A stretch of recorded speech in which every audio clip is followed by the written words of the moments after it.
जिसके साथ कुछ गलत होता है, कुछ अन्याय होता है, तो पुलिस के पास खुद जाता है, पुलिस स्टेशन जा सकता है, हिंदी या इंग्लिश में बात कर सकता है। लेकिन जानवरों के साथ ऐसा नहीं है। अगर उनके साथ अन्याय हुआ है तो वो हमारे पास नहीं आते। ये जो आप कर रहे हैं वो अपने ड्रीम के लिए कर रहे हैं। ये आपको क्लियर है कि आप वो क्यों कर रहे हैं, क्यों बनना चाहते हैं। तो वो जो वजह है उसके पीछे जो आप लेके चले हैं कि मुझे क्यों बनना है, वो वजह ही आपको मोटिवेट करेगी। आप जितना जल्दी प्रिपरेशन स्टार्ट करेंगे, आप जितना जल्दी क्लियर है कि आपको लाइफ में क्या करना है और आप उसी डायरेक्शन में बढ़ रहे हैं, तो उससे अच्छा कुछ नहीं हो सकता। तो यस, जितना जल्दी आप प्रिपरेशन शुरू करेंगे आपके लिए उतना अच्छा है। कि सिविल सर्विस के लिए कहते हैं एनसीईआरटी बेस्ट बुक्स हैं। तो जब आप एनसीईआरटी पढ़ रहे हैं और माइंड में वो सेटअप लेके पढ़ रहे हैं कि मुझे सिविल सर्विस में ही जाना है, तो आपको फायदा होगा।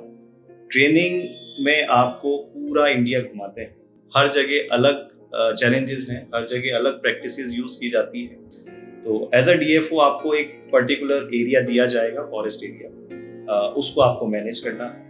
बहुत इशू है जैसे मैंने पहले बताया। हाँ, फॉरेस्ट में 3-4 इशू ऐसे हैं जहाँ पे लॉ एंड ऑर्डर की प्रॉब्लम कई बार फेस करने को मिलती है। राजस्थान में ऐसा इकोसिस्टम कहीं देखने को नहीं मिलता। और कई यूनिक स्पीसीज हैं, जिसमें से एक ग्रेट इंडियन बस्टर्ड है, गोडावन जिसको कहते हैं, जो राजस्थान का स्टेट बर्ड भी है। Welcome everyone on another episode of Aspirant to Achiever, a podcast series by Collector Factory. I, your host Rudra, am very excited today as we have a very special guest. But before we begin, let's take a moment to introduce Collector Factory, one Gurukul for all exams.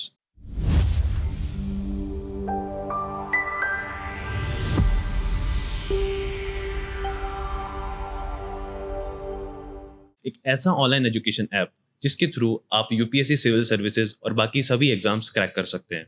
ये app latest technology का बना होने के साथ साथ इतना user friendly और pocket friendly है कि इसे कोई भी अफोर्ड कर सकता है बहुत इजीली। आप सुबह जल्दी उठ के दिन की शुरुआत जितना जल्दी करते हैं उतना ही आपका दिन प्रोडक्टिव होता है। ठीक उसी तरह जीत की तैयारी जितनी जल्दी शुरू की जाए, सक्सेस मिलने के चांसेस उतने ही ज़्यादा होते हैं। बस इसी प्रिंसिपल पर बेस्ड है कलेक्टर फैक्ट्री प्लेटफॉर्म। आप अपनी 6 to 12th क्लास की एनसीईआरटी बुक्स को अच्छे से पढ़िए, उससे आपका एक स्ट्रॉन्ग फाउंडेशन बनेगा और इसी के थ्रू आपके एकेडमिक कोर्स में हेल्प मिलेगी। साथ साथ आपकी जो फ्यूचर प्रिपरेशन होगी सिविल सर्विसेज एग्जाम्स की या फिर कोई भी अदर गवर्नमेंट एग्जाम की, वो बहुत स्ट्रांग होगी। और इसी टास्क में आपकी हेल्प करने के लिए रेडी है कलेक्टर फैक्ट्री। इसका एक स्पेशल कोर्स जो बना है एक्सपीरियंस फैकल्टी जो कि इसी फील्ड में वर्क कर रही है काफ़ी ईयर्स से, साथ ही साथ एक्सपीरियंस स्कूल टीचर्स, उन्होंने मिलकर इस कोर्स को डिज़ाइन किया है। स्कूल टाइम से प्रिपरेशन करके ऑलरेडी टॉपर्स ने ये इंपॉर्टेंस दिखा रखी है कि अर्ली प्रिपरेशन का कितना ज़्यादा इंपॉर्टेंस होता है। सिविल सर्विस एग्जाम एक इवॉल्विंग एग्जाम है, ये हार्ड होता जा रहा है जैसे जैसे टाइम बढ़ता जा रहा है, चैलेंजेस और इंक्रीज हो रहे हैं। अब इस कंपटीशन में अगर आप आगे रहना चाहते हैं तो आपको भी प्रिपरेशन जल्दी स्टार्ट करनी पड़ेगी, वरना आप इस रेस में पीछे छूट जाएंगे। जब आप सोच रहे होंगे कि ग्रेजुएशन के बाद आप प्रिपरेशन स्टार्ट करेंगे, तब तक बाकी लोग प्रिपरेशन स्टार्ट कर चुके होंगे। Now it's time for you to decide. Aspirants को किसी भी टाइप का कोई भी डाउट हो तो उनके लिए free of cost consultancy available है कलेक्टर फैक्ट्री की तरफ से। आप बस अपना डाउट कमेंट सेक्शन में लिख दें। आज हमारे साथ जो गेस्ट हैं उन्होंने एज डीएफओ बहुत से एफर्ट्स किए हैं जैसलमेर के डाइवर्स इकोसिस्टम को कंजर्व करने के लिए, और इसी से उनकी रेपुटेशन बनी है a true guardian of environment. उन्होंने अपने पूरे कैरियर में ये दिखाया है कि कैसे एनवायरनमेंट को ध्यान में रखते हुए एडमिनिस्ट्रेटिव डिसीजंस लिए जाते हैं। So without any further delay, let's welcome Jaisalmer DFO Dr. Ashish Vyas. Welcome sir. Thank you.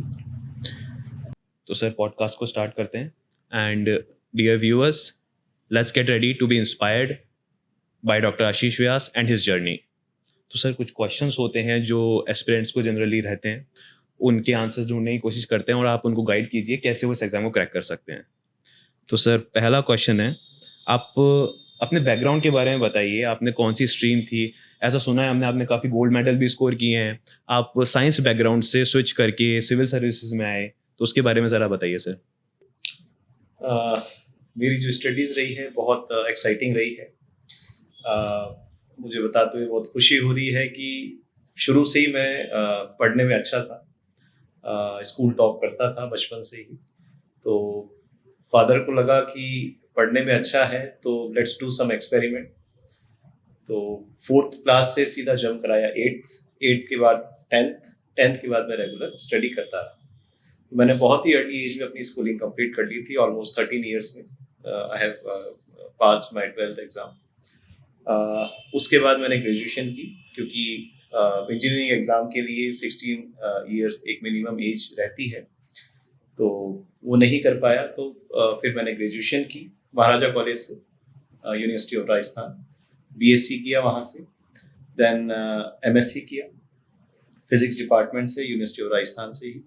उसके बाद मैंने आईआईटी दिल्ली गेट के थ्रू आईआईटी दिल्ली ज्वाइन किया, फिर वहाँ एमटेक किया, अपना पीएचडी भी वहीं से कंप्लीट किया मैंने।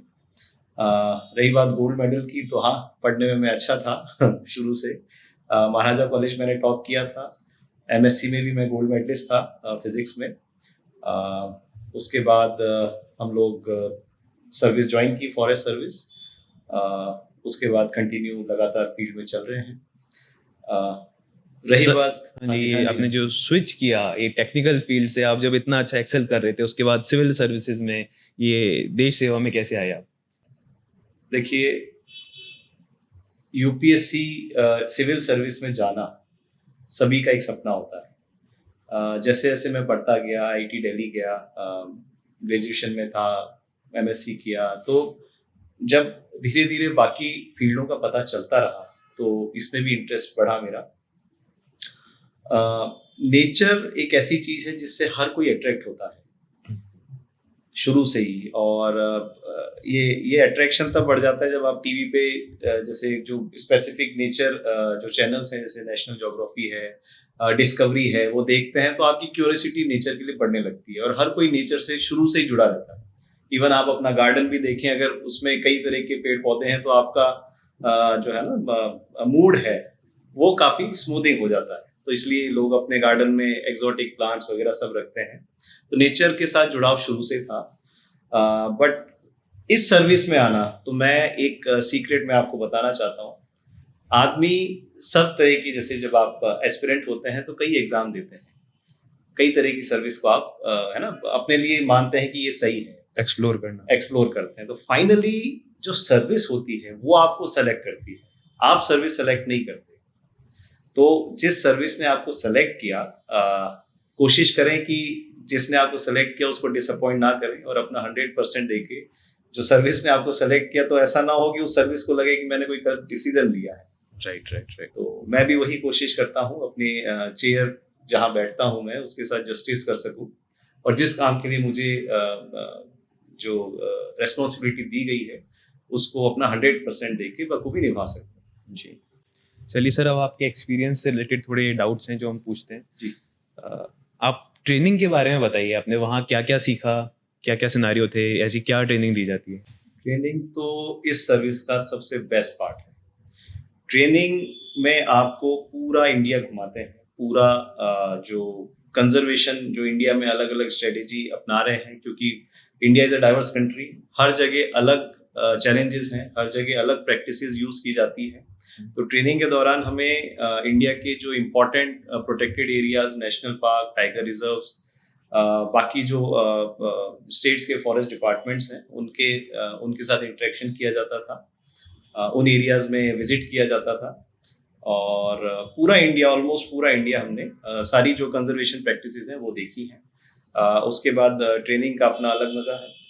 स्टार्टिंग होती थी दिन की पीटी से, और पूरे दिन उसके बाद सेशंस चलते थे अलग अलग टॉपिक पे, और उसके बाद एंड होता था हमारा गेम्स से। तो वो भी एक मैसेज आता है कि फिजिकल एक्टिविटी आपके है ना जो डेली रूटीन में कितनी इंपॉर्टेंट है। तो training is the best part, और मैं अभी भी उसे मिस करता हूँ। जो मेरे बैचमेट्स हैं उनसे है ना अब मिलना भी बहुत कम होता है, सब अपने अपने काम में बहुत बिजी हैं। तो ट्रेनिंग तो सबसे अच्छी रहती है। बहुत कुछ सीखा ट्रेनिंग में, बहुत है ना इंटेलेक्चुअल लोगों से मिले, उनसे हमने उनसे बहुत कुछ सीखा। उन्होंने हमें कई इम्पोर्टेंट एस्पेक्ट सिखाए, कई अच्छे लेक्चर लिए, जो कि हमारे कैरियर में बहुत इम्पोर्टेंट है। Moving on to the next question, आपका रिजल्ट आया होगा, उसके बाद आपने जो फर्स्ट टाइम ज्वाइन किया, तो फर्स्ट डे ज्वाइनिंग का एक्सपीरियंस कैसा रहा, क्या इमोशंस थे आपके उस टाइम? मेरे को अभी भी याद है जब ये रिजल्ट आया था, तो उस समय आईआईटी दिल्ली में था, मैं अपने हॉस्टल में ही था। तो आसपास कोई नहीं था। रात को मैंने रिजल्ट देखा। उस दिन मेरे को अभी भी ध्यान है कि मैंने मतलब खुशी इतनी थी कि मतलब खुद अकेले एक है ना मैगी बना के खाई थी मैंने अपने रूम में अकेले वो मैंने अपने खुद के साथ सेलिब्रेट की थी वो मैंने सक्सेस। नेक्स्ट क्वेश्चन आपका क्या था? सॉरी मैं भूल गया। ज्वाइनिंग आपका एक्सपीरियंस कैसा रहा फर्स्ट डे जब आपने ज्वाइन फर्स्ट किया? पोस्टिंग बहुत चैलेंजिंग थी। भीलवाड़ा में मांडलगढ़ जो सब डिवीजन था वहाँ पे मेरी फर्स्ट पोस्टिंग लगी थी। वो बहुत ही माइनिंग प्रोन एरिया था, है ना। ऑब्वियसली फर्स्ट पोस्टिंग सबके लिए एक्साइटिंग होती है। वहाँ पर एक मीनाल वाटरफॉल भी था, वो बहुत खूबसूरत था। बहुत अच्छा फॉरेस्ट था वहाँ पर। और बस एक जो मैंने मेजर इशू बताया वहाँ माइनिंग भी था, जिससे हमने कई लोगों से लड़ाइयाँ भी की हैं, कई है ना माइनिंग रोकने के बाद कई गाड़ियाँ भी सीज की हैं, कई एक्शन किए हैं वहाँ पर, माइनिंग रोकने की बहुत कोशिश की है। तो वो भी एक अलग ही एक्सपीरियंस था। सर जैसे क्या होता है कि एस्पिरेंट्स सपना देखते हैं सिविल सर्विस में आने का, लेकिन एक्चुअली उनको पता नहीं होता कि काम क्या है क्या नहीं। तो एज अ डीएफओ आपका क्या काम रहता है, फॉरेस्ट में क्या काम रहता है, आप बताएंगे थोड़ा? एज अ डीएफओ आपको जो भी डिवीजन या जैसे मेरा वाइल्ड लाइफ जैसलमेर डिवीजन है, मैं डेजर्ट नेशनल पार्क जो वाइल्ड लाइफ सेंचुरी है उसको मैनेज कर रहा हूँ। तो एज अ डीएफओ आपको एक पर्टिकुलर एरिया दिया जाएगा, फॉरेस्ट एरिया, उसको आपको मैनेज करना है। मैनेज करना मतलब उसके अंदर जो भी आपका फॉरेस्ट एरिया है, जो अलग अलग जो है ना प्लांट स्पीसीज है, फ्लोरा है, फौना है, उन सबको मैनेज करना है, उनको कंजर्व करना है। उस पर्टिकुलर एरिया में जो फॉरेस्ट एक्ट है, वाइल्ड लाइफ प्रोटेक्शन एक्ट है ना, उसको इम्प्लीमेंट करना है। तो प्रोटेक्शन सबसे इम्पोर्टेंट एस्पेक्ट है एक डीएफओ का, कि उसे वो करना है उसको। और साथ ही साथ सेंचुरी के अंदर जो लोग रह रहे हैं उनका भी ध्यान रखना है। मतलब ना केवल जानवरों का ही ध्यान रखना है, एनिमल्स का ध्यान रखना है, जो लोग सेंचुरी के अंदर रह रहे हैं उनका भी ध्यान रखना है, उनको भी लाइवलीहुड अपॉर्चुनिटी देने की कोशिश करना है। क्योंकि जो सेंचुरी में जो लोग रहते हैं उनका लाइफ बहुत ज़्यादा टफ होती है, क्योंकि एक्ट में कई प्रोविजन ऐसे हैं जो है ना हर चीज़ सेंचुरी के अंदर या प्रोटेक्टेड एरिया के अंदर अलाउ नहीं कर सकते हैं। तो उनकी लाइवलीहुड का भी ध्यान रखना है। तो हम लोग वो भी पूरी कोशिश करते हैं, जो भी डेवलपमेंट प्रोजेक्ट्स होते हैं, जैसे प्लांटेशन करना होता है या प्रोटेक्शन वॉल बनाना होता है, तो उसमें उन लोगों को है ना लाइवलीहुड देते हैं और कोशिश करते हैं कि उनका भी जीवन स्तर सुधरे। बेसिकली आप बैलेंस बना के रखते हैं इकोसिस्टम, एनवायरनमेंट और ह्यूमन पॉपुलेशन के बीच। बिल्कुल बिल्कुल जी। तो सर ऐसा कोई इशू आया, कोई ऐसा इंसिडेंट हुआ जब लॉ एंड ऑर्डर को मेंटेन करना मुश्किल रहा हो, ऐसा कोई इवेंट? बहुत इशू आए जैसे मैंने पहले बताया। हाँ, फॉरेस्ट में 3-4 इशू ऐसे हैं जहाँ पे लॉ एंड ऑर्डर की प्रॉब्लम कई बार फेस करने को मिलती है। पहला, कोई रेस्क्यू ऑपरेशन करना हो, स्पेशली पैंथर का। सेकंड, माइनिंग केसेस में कहीं माइनिंग हो रही है उसको रोकना हो। और थर्ड होता है कोई एनक्रोचमेंट रिमूवल। तो ये 3-4 सिचुएशन ऐसी है जहाँ पर है ना बहुत ज़्यादा लॉ एंड ऑर्डर बिगड़ने की समस्या रहती है। मेरे सामने भी भीलवाड़ा में ही एक पैंथर का रेस्क्यू ऑपरेशन था। वो मेरा भी फर्स्ट रेस्क्यू ऑपरेशन था। तो पैंथर से संभालने से ज़्यादा मुश्किल था वहाँ की भीड़, जो मॉब थी, उसको संभालना। जो आसपास गांव के लोग होते हैं उनको कंट्रोल करना, वो सबसे बिगेस्ट चैलेंज था। तो वो हमने किया, सक्सेसफुली रेस्क्यू किया था।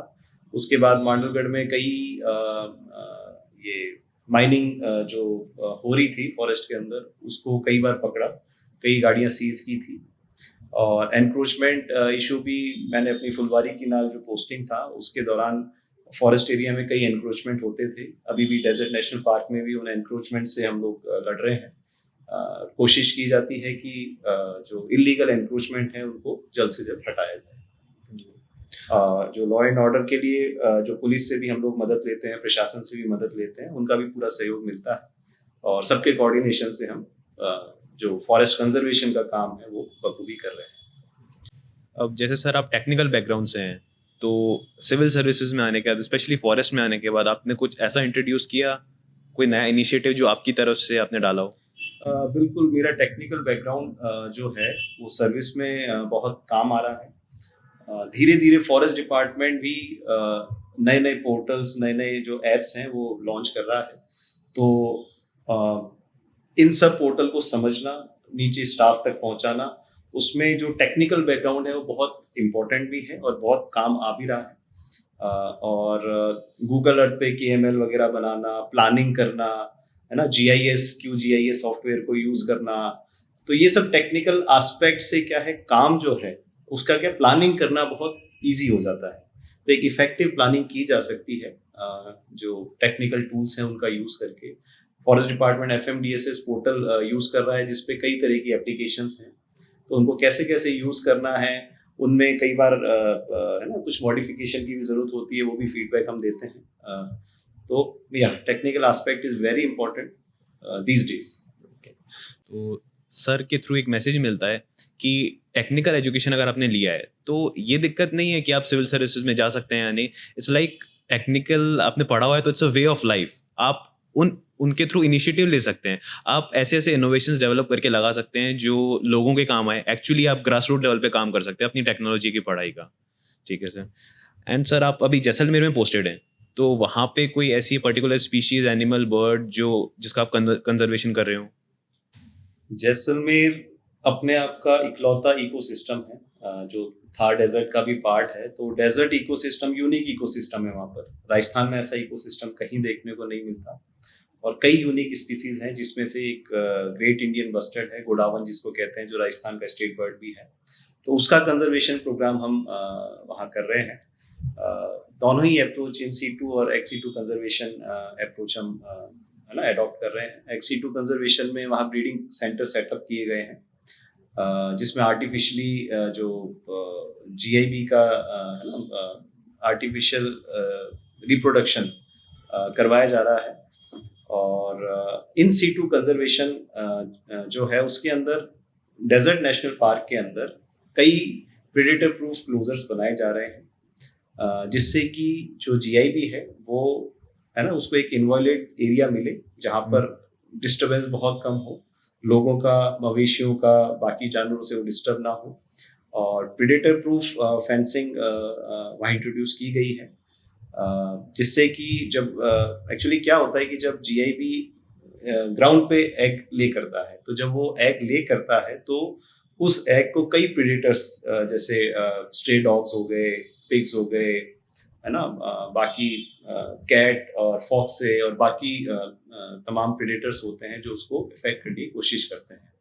तो एक फेंस कर दिया गया है छोटा एरिया जहाँ पर GIB अपना एग ले कर सके, चिक जो है उसको है ना रियर कर सके, हैच कर सक्सेसफुली हैच करके जो चिक है उसको रियर कर सके। और जिससे क्या है GIB की पॉपुलेशन जो काफ़ी है ना एंडेंजर्ड स्पीसीज हो गई है उसकी पॉपुलेशन बढ़ सके। तो दोनों ही अप्रोच, इन सीटू और एक्स-सीटू कंजर्वेशन हम अपना रहे हैं। जी। GIB के बारे में काफ़ी बार न्यूज़ में भी आता रहता है। इनफैक्ट आपके बारे में काफ़ी बार पेपर्स में आया है, न्यूज़ में आया है। तो ये क्या रिलेशन चलता है आपका? क्या है ये इतने आप न्यूज़ में आ रहे हैं और GIB के बारे में भी आता है, तो कुछ बताइए इस बर्ड के बारे में। और GIB अपने आप में एक मैजेस्टिक बर्ड है जो अभी क्रिटिकली एंडेंजर्ड हो चुका है अनफॉर्चुनेटली, बट उसको रिवाइव कर रहे हैं उसकी पॉपुलेशन को, जैसा मैंने अभी बताया, इन सीटू एक्स-सीटू कंजर्वेशन दोनों का यूज करते हुए। हाँ, न्यूज़ में इसलिए आते हैं क्योंकि अभी लेटेस्ट ही जो कैप्टिव ब्रीडिंग में जो GIBs जो ब्रीडिंग सेंटर में हैं वहीं पर मेल और फीमेल गोडावन ने है ना एक एग दिया था और वही हैच हुआ है। तो पहला कैप्टिव ब्रीड जो GIB चिक है वो हमें ब्रीडिंग सेंटर में मिला था, तो वो भी एक गुड न्यूज़ है सभी के लिए। और जो फील्ड से जो एग कलेक्ट करके हम ब्रीडिंग सेंटर में लाते हैं, जब भी उससे चिक निकलता है तो जो है ना जो एनवायरनमेंट लवर्स होते हैं या जो इन चीज़ों में इंटरेस्ट रखते हैं वो उनके लिए बहुत एक्साइटिंग न्यूज़ होती है। तो जब भी कुछ पॉजिटिव न्यूज़ आती है तो हम शेयर करते हैं उसको, तो इसलिए आप न्यूज़ में हमें देखते हैं। जी।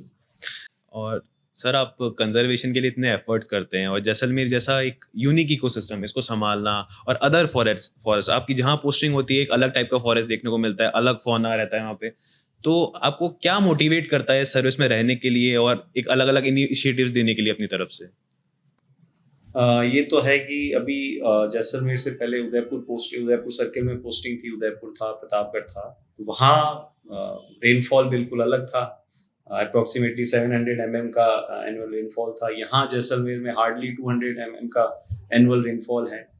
तो यस, बहुत ज़्यादा डिफरेंस आता है सभी चीज़ों में, कंजर्वेशन प्रैक्टिसेस में, एनवायरनमेंट में, तो बहुत डाइवर्सिटी देखने को मिलती है। बट मोटिवेशन की जहाँ तक बात करें तो हमेशा फॉरेस्ट एरिया इतना रिलैक्सिंग और इतना है ना खुश करने वाला होता है कि जब आप फील्ड में जाते हैं तो आपको एक अलग एहसास मिलता है। और जिस चीज़ को लोग इतना दूर से देखने के लिए आते हैं, we are fortunate forest officers कि हमें उसी जगह जॉब करने का मौका मिलता है, हमें उसी जगह को कंजर्व करने के लिए ही सैलरी दी जाती है। तो वो मतलब अपने आप में इतने खूबसूरत एरिया है कि मोटिवेशन अपने आप आता है कि उनको कंजर्व किया जाए ज़्यादा से ज़्यादा। और वॉइसलेस एनिमल्स की वॉइस बनने में जो जो उसकी इम्पोर्टेंस है वो वही मोटिवेट करती है कि वॉइसलेस एनिमल्स की वॉइस बन के उनको कंजर्व करना है। मैं एक चीज बताना चाहता हूँ, पुलिस और फॉरेस्ट का जो है ना, जो एक्ट को इम्प्लीमेंट करना है, पुलिस भी एक्ट इम्प्लीमेंट करती है, फॉरेस्ट भी फॉरेस्ट एक्ट जो wild life protection act implement करता है। दोनों में एक बहुत मेजर डिफरेंस ये है कि जिसके साथ कुछ गलत होता है, कुछ अन्याय होता है, तो पुलिस के पास खुद जाता है, पुलिस स्टेशन जा सकता है, हिंदी या इंग्लिश में बात कर सकता है। लेकिन जानवरों के साथ ऐसा नहीं है। अगर उनके साथ अन्याय हुआ है तो वो हमारे पास नहीं आते हैं। तो वो वॉइसलेस जो जानवर है उसको है ना, अगर उसके साथ कोई अन्याय हुआ है, जैसे कोई पोचिंग होती है या उसका हैबिटेट डिस्ट्रक्शन हो रहा है, तो वो हमसे आगे नहीं कहेगा। हमें ही उस चीज का ध्यान रखना है कि उसका हैबिटेट डिस्ट्रक्ट ना हो, उसके साथ है ना पोचिंग जैसे केसेस ना हो। तो और ऐसा कुछ अनफॉर्चुनेट इवेंट हो गया तो सारे जो एविडेंस इकट्ठा करके जो कल्प्रिट है उसको है ना जेल पहुंचाना, सजा दिलाना, ये बहुत चैलेंजिंग जॉब है। मतलब ऐसा मान लीजिए अगर किसी के साथ कुछ गलत हुआ और उस आदमी ना तो मोबाइल यूज करता है, ना कोई सोशल अकाउंट है उसका, तो आप सोचे कितना टफ होगा इन्वेस्टिगेशन करना, उसकी कोई हिस्ट्री नहीं है। तो वही चैलेंजेस हमारे पास आते हैं। तो यही हमारा मतलब काम है और मोटिवेट यही करता है कि जानवरों का जो है ना ध्यान रखें और उनके साथ कुछ भी गलत होने से रोकें। जैसा आपने कहा था कि सर्विस ने कैंडिडेट को चूज किया है, तो इसी तरह से जो मोटिवेशन है वो भी सर्विस से इटसेल्फ प्रोवाइड करवा रही है। जी सर, अब कुछ प्रिपरेशन रिलेटेड डाउट्स हैं जो स्टूडेंट्स को आते हैं, जिनकी जनरली उनको आंसर नहीं मिल पाते। तो पहला क्वेश्चन मैं पूछना चाहूँगा कि ये जो सिविल सर्विस की प्रिपरेशन है इसको कब से स्टार्ट करना चाहिए, क्योंकि आजकल एक कॉमन क्वेश्चन बना हुआ है। क्योंकि कुछ टॉपर्स जो हैं उन्होंने 6th क्लास से पढ़ना शुरू किया, तो क्या 6th क्लास से प्रिपरेशन स्टार्ट करना सिविल सर्विसेज की या किसी भी अदर गवर्नमेंट एग्जाम की, इज इट प्रैक्टिकल या नहीं, उसके बारे में आप क्या बताएंगे? नहीं, आप जितना जल्दी प्रिपरेशन स्टार्ट करेंगे, आप जितना जल्दी क्लियर हैं कि आपको लाइफ में क्या करना है और आप उसी डायरेक्शन में बढ़ रहे हैं, तो उससे अच्छा कुछ नहीं हो सकता। तो यस, जितना जल्दी आप प्रिपरेशन शुरू करेंगे आपके लिए उतना अच्छा है। जैसे आप सभी जानते हैं कि सिविल सर्विस के लिए कहते हैं एनसीईआरटी बेस्ट बुक्स हैं। तो जब आप एनसीईआरटी पढ़ रहे हैं और माइंड में वो सेटअप लेके पढ़ रहे हैं कि मुझे सिविल सर्विस में ही जाना है, तो आपको फायदा होगा।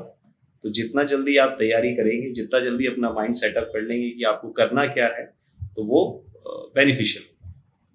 जी, तो जैसा आपने बताया कि एनसीईआरटीज को अगर आप इस पॉइंट ऑफ व्यू से पढ़ रहे हैं कि आपको फ्यूचर में कोई भी गवर्नमेंट एग्जाम क्रैक करना है, तब एक अलग माइंडसेट होगा। क्योंकि जनरली बच्चे एनसीईआरटीज तो पढ़ते ही हैं, लेकिन उसके बाद भी जब वो अपना ग्रेजुएशन क्लियर करते हैं तब भी वो बेस बनाने के लिए एनसीईआरटीज दोबारा पढ़ रहे होते हैं। तो डुप्लीकेशन ऑफ एफर्ट हो जाता है। अगर पहले से ही आप माइंड में रख के चलें कि आपको सिविल सर्विसेज के लिए जाना है, तो आप एनसीईआरटीज को उस फोकस से पढ़ेंगे, उस डायमेंशन में पढ़ेंगे। जी, अगला क्वेश्चन है कि क्या अप्रोच रहनी चाहिए जो एस्पिरेंट्स अभी प्रिपरेशन कर रहे हैं, वो क्या अप्रोच फॉलो करें इस एग्जाम को क्रैक करने के लिए? एक तो हार्ड वर्क, वो बहुत जरूरी है। मतलब इसका कोई अल्टरनेट नहीं है। कहते हैं smart work is an alternate of hard work. जितना हार्ड वर्क आपको लगेगा, स्मार्ट वर्क अल्टरनेट नहीं है, स्मार्ट वर्क आपको असिस्ट कर सकता है उस हार्ड वर्क को रिड्यूस, जो है ना आपका जो एफर्ट है उसको रिड्यूस करने में, कॉम्प्लीमेंट्री रहेगा। कॉम्प्लीमेंट्री रहेगा, but hard work is necessary, वो आपको करना ही है।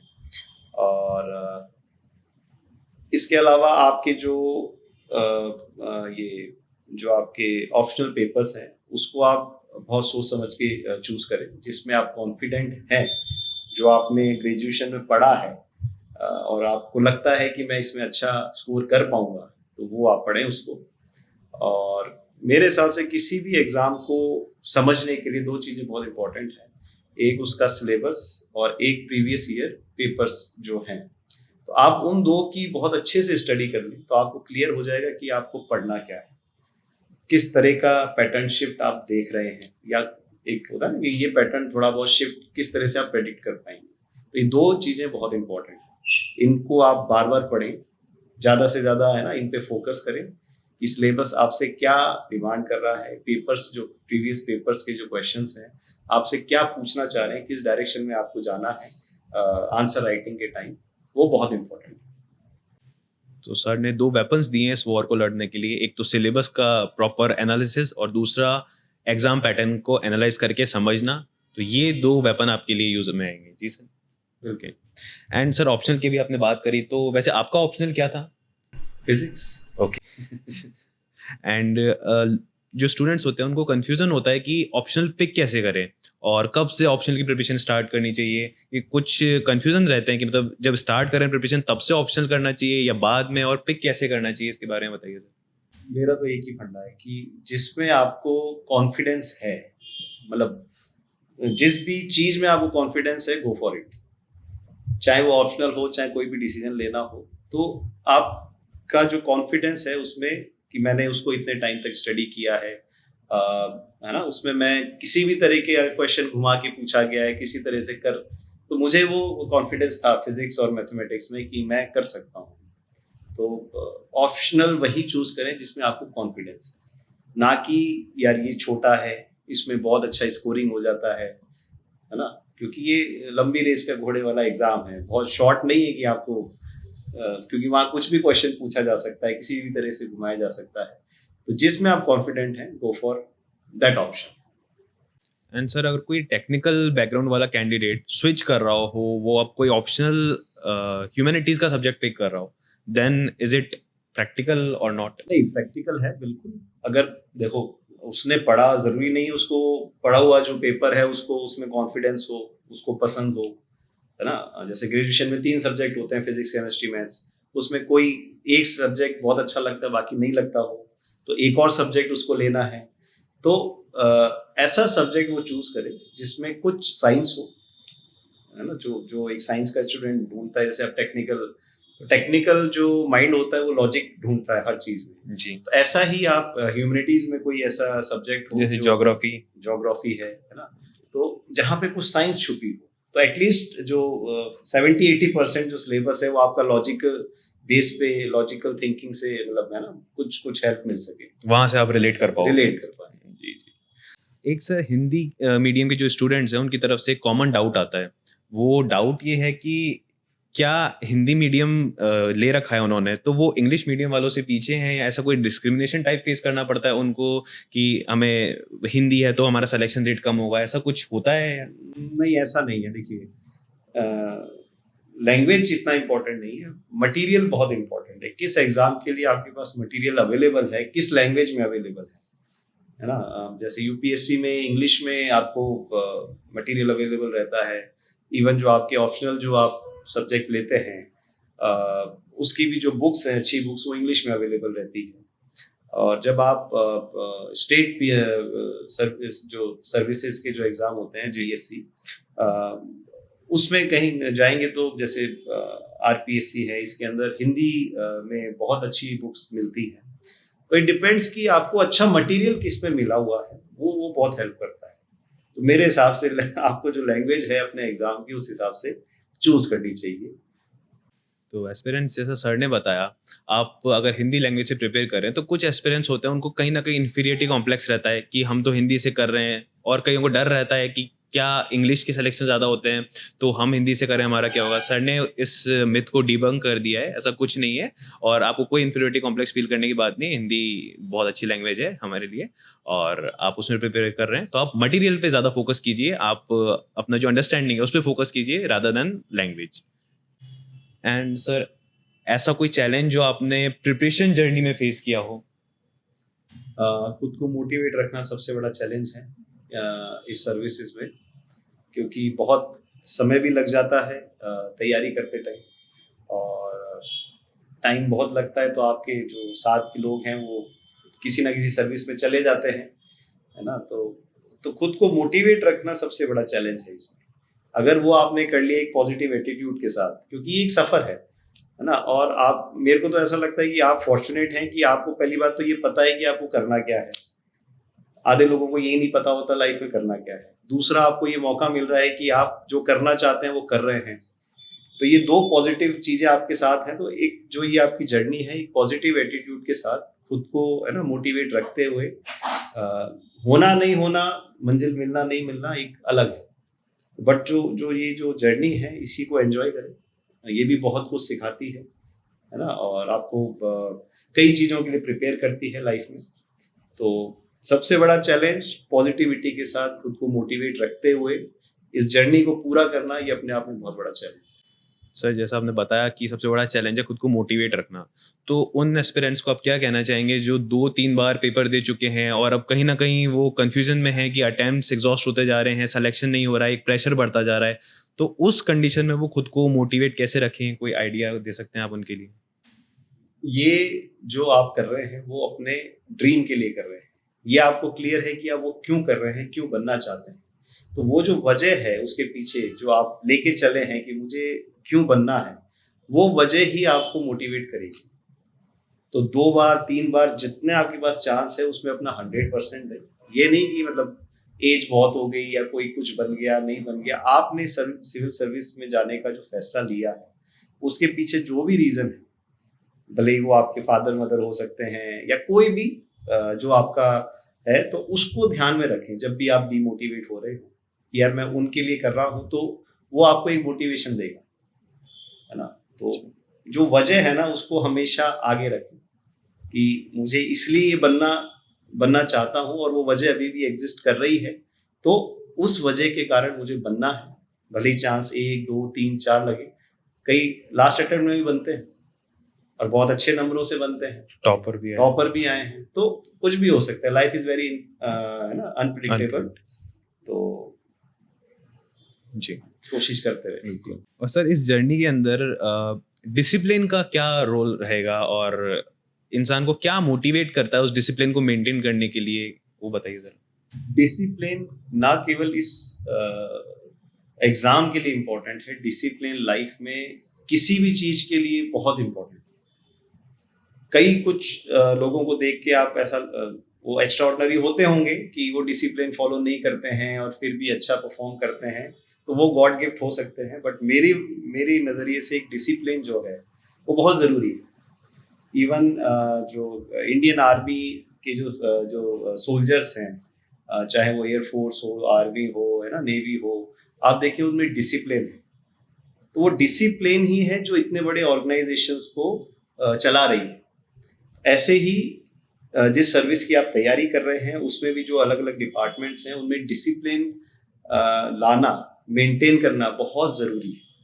तो वो उसकी प्रैक्टिस, आप तैयारी जब अपने आप में अंदर डिसिप्लिन शुरू से प्रैक्टिस करेंगे तभी वो अंदर आपकी डिसिप्लिन आएगा, और वही डिसिप्लिन आपको, है ना, एक रूटीन बनाने में फॉलो करेगा कि मुझे, है ना, किस तरह से अपने डिस्ट्रैक्शन से दूर रखना है।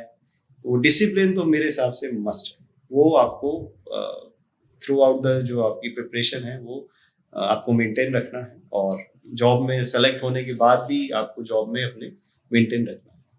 जी सर। सर, एक लास्ट क्वेश्चन पूछना चाहूँगा। जैसे कुछ एस्पिरेंट्स होते हैं, उनके सारे अटेम्प्ट्स एग्जॉस्ट हो जाते हैं, और एक बहुत सैड बात भी है कि हमारी कंट्री में इसको लेके सुसाइड भी बहुत होते हैं, वो बहुत डिप्रेस फील कर रहे होते हैं। तो उनको क्या कहना चाहेंगे आप, जिनके अटेम्प्ट्स एग्जॉस्ट होने वाले हैं या हो गए हो, उनसे आप क्या कहेंगे कि इस तरफ वो ना आ जाए?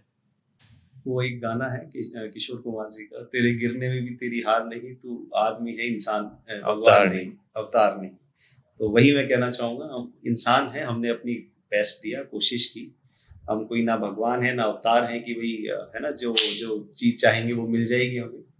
तो कोशिश करते रहिए। आपने एक बहुत बड़े है ना टास्क को अचीव करने की कोशिश की, उस डायरेक्शन में आपने खुद को बढ़ाया, तो यही बहुत बड़ी बात है। और प्रिपरेशन के दौरान मुझे ऐसा लगता है कि जिसने है ना बहुत अच्छी सिविल सर्विस की तैयारी की है, तो वो लाइफ में उसका जो सोचने का नज़रिया है या चीज़ों को देखने का नज़रिया है, अलग अलग जो एस्पेक्ट हैं, जैसे आप पेपर पढ़ते हैं तो वो एक सिविल सर्विस एस्पिरेंट जो पेपर पढ़ रहा है और एक जो कॉमन मैन पेपर पढ़ रहा है, दोनों में बहुत अंतर आता है। तो ये जो जर्नी है, अगर आप जो अचीव करना चाहते हैं नहीं हुआ तो ऑप्शन हर जगह है। जान है तो जहान है। सुसाइड तो मतलब कहते हैं ना कायर लोग करते हैं तो आप जब इतना बड़ा टास्क लेके चल रहे हैं तो इतना करेज तो आप रखें कि अगर नहीं हुआ तो प्लान बी क्या है मेरा, मुझे क्या करना है, वो पहले से ही रेडी होना चाहिए। इवन पहले आपको पता, मतलब पहले से ही सोच के रखना चाहिए कि मैं अगर ये नहीं बन पाया तो मुझे किस डायरेक्शन में आगे बढ़ना है ना। तो वही जो डिसिप्लिन और प्रिपरेशन, वो जो सारी चीज़ें हैं वो आपको जो तैयारी के दौरान आपने सीखी हैं, वो सारी चीज़ें आपको आगे जाने के लिए भी इम्पोर्टेंट है। और this is not the end. बहुत सारे ऑप्शन अवेलेबल, बहुत सारे।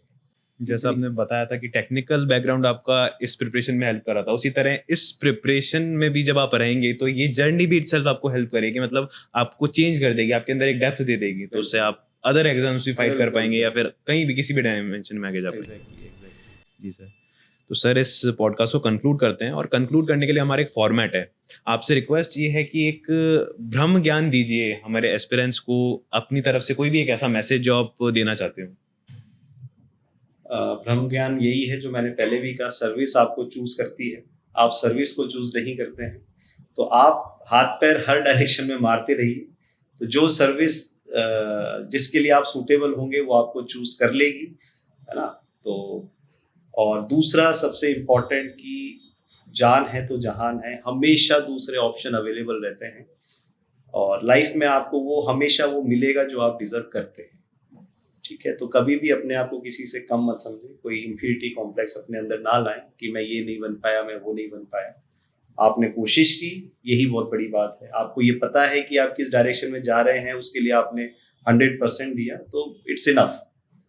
ऑब्वियसली इतनी कम सीटें हैं, इतने लोग प्रिपेयर करते हैं, तो नहीं हुआ तो नहीं हुआ, इसमें कोई है ना डिसअपॉइंटमेंट वाली बात नहीं है। बहुत कुछ है करने के लिए, और इंडिया को तो कहाँ से कहाँ पहुँचाना है हम लोगों को मिलकर, यूथ को, तो बहुत कुछ करने के लिए है, तो बहुत कुछ करना है, तो हताश ना हो और आगे बढ़े।